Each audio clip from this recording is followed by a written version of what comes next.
TVGH, Toronto, Canada. Bari bin, bari wun, bari beb. Here. So if today is your first time, kindly subscribe to Mido TV, like my videos, comment, and then share. Bari bim, bari boom, bari beb. Here. Okay, we're still trying to finalize everything with our dear brother Samuel. Like how he came back to Ghana and what transpired. We had a first interview, the second, and then this is the third episode. Ladies and gentlemen, Samuel. Yes, sir. What you saying? Yeah. Good. So let's go back to Germany. I was asking, how made you came to Ghana?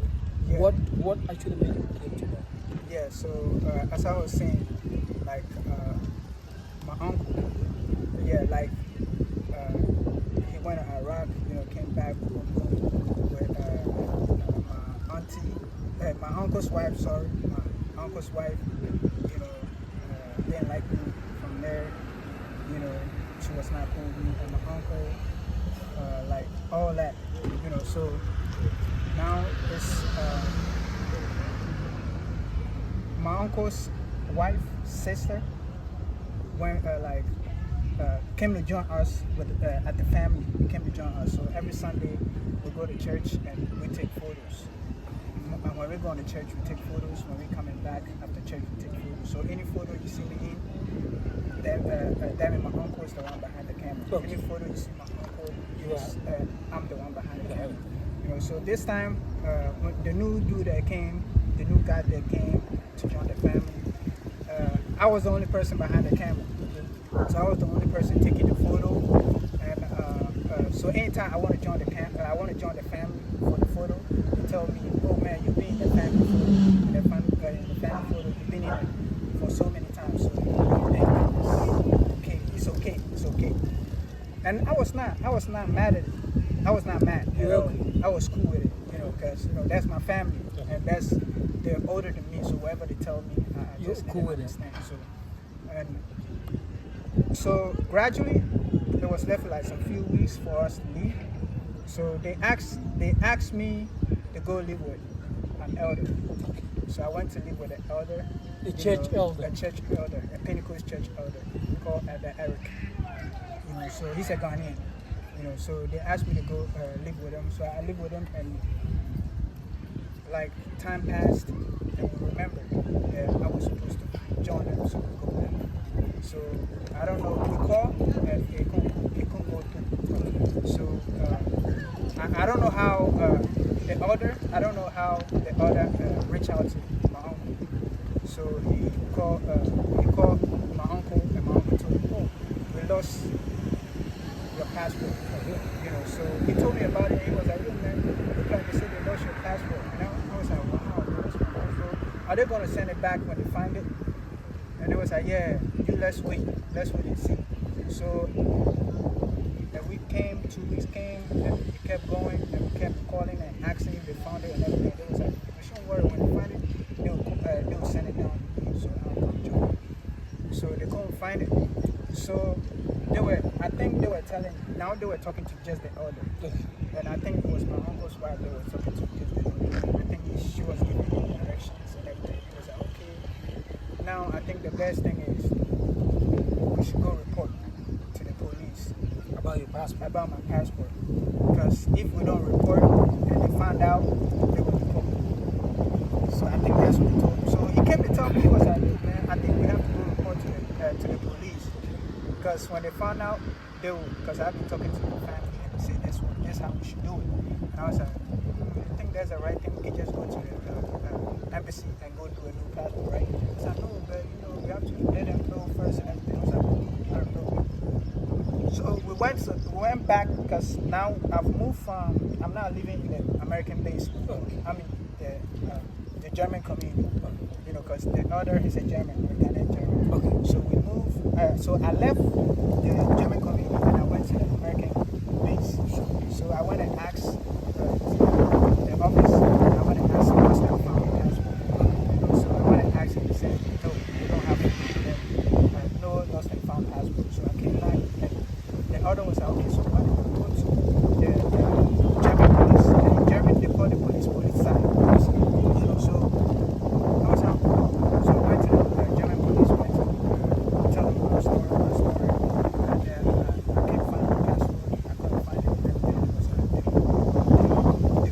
planted something? So we came back home. Oh, 2-3 days later, like at dawn, we heard boom, boom, boom, boom, boom, boom, boom. The other heard it first. So he came out, and I think he looked through the window, that little thing. He looked through and he saw police. So he came to wake me up. Yo, get up, get up. I was sleeping in the carpet. So he came and woke me up. Get up. I woke up. I was like, yo, the police are here. I was like, for what? I was like, no, I think they're coming for you. I was like, they're coming for me? Why? I was like, I don't know. Maybe because we went to report your passport and everything. So I was like, so what do we do? He was like, okay, so hide under my bed. How can you hide? And I was like, how can I hide? You can under, run. You can run. Yeah, but you you can't cannot hide. So he was like, okay, if you can do that. I think he was paranoid. He was agitated. I don't know the right word. Like he was not feeling it. He was losing it. So he wanted me to hide.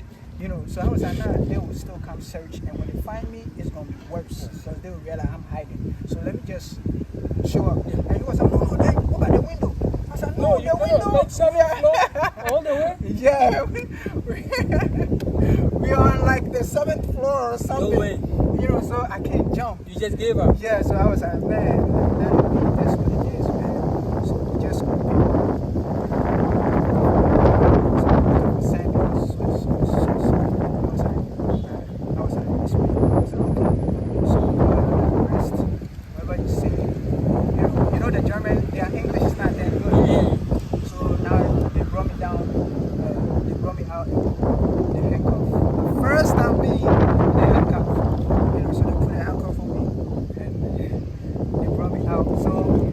our neighbor, she's a Ghanaian, you know, so she works at Lufthansa. So she saw me and she started crying. She was like, no, man, he's too young. He's too young for this thing. Yeah, man, he's too young. You shouldn't do that. He was crying so bad, and everybody was out.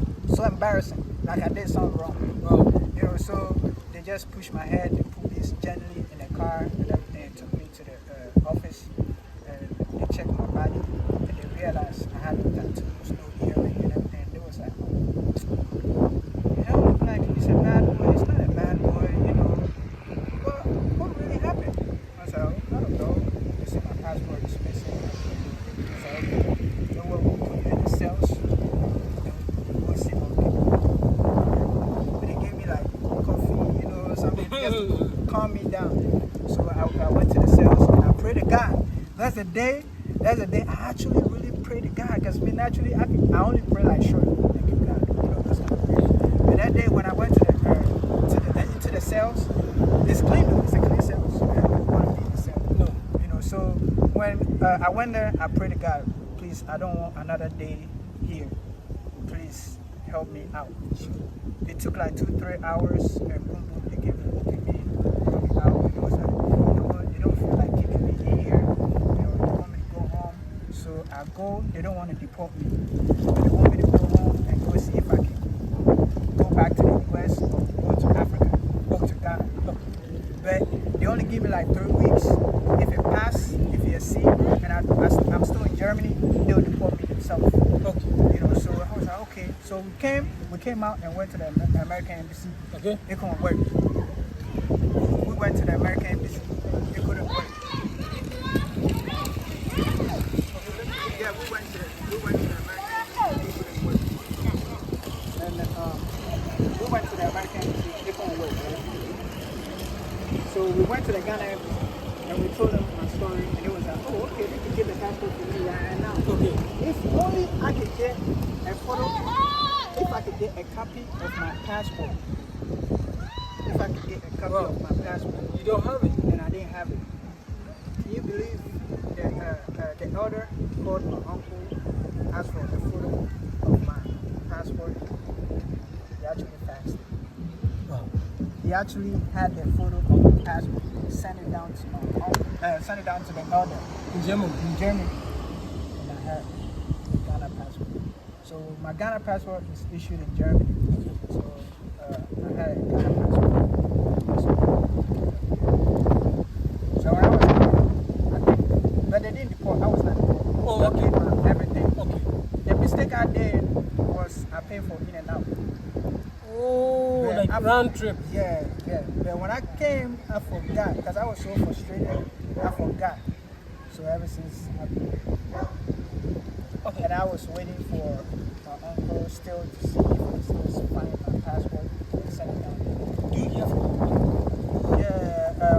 When I came, I was hearing from him. Like it took like a couple of years, and later I started hearing from him because he heard I was in the University of Ghana.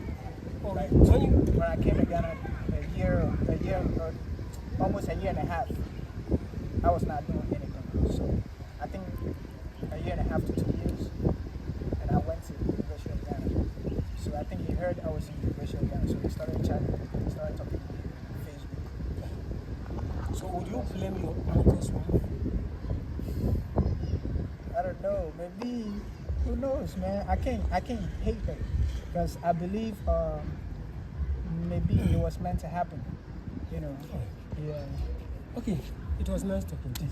Yes, Thank you so sir. much. So when we see life in Ghana, Yes, you, sir. we started from US, we came to Germany, and how you got, deported, or how you came to Ghana from Germany. So the next has to be your life in Ghana. Okay? Yes, sir. Thank you. Paparazzi, big ups to you, bro. All right. That's it.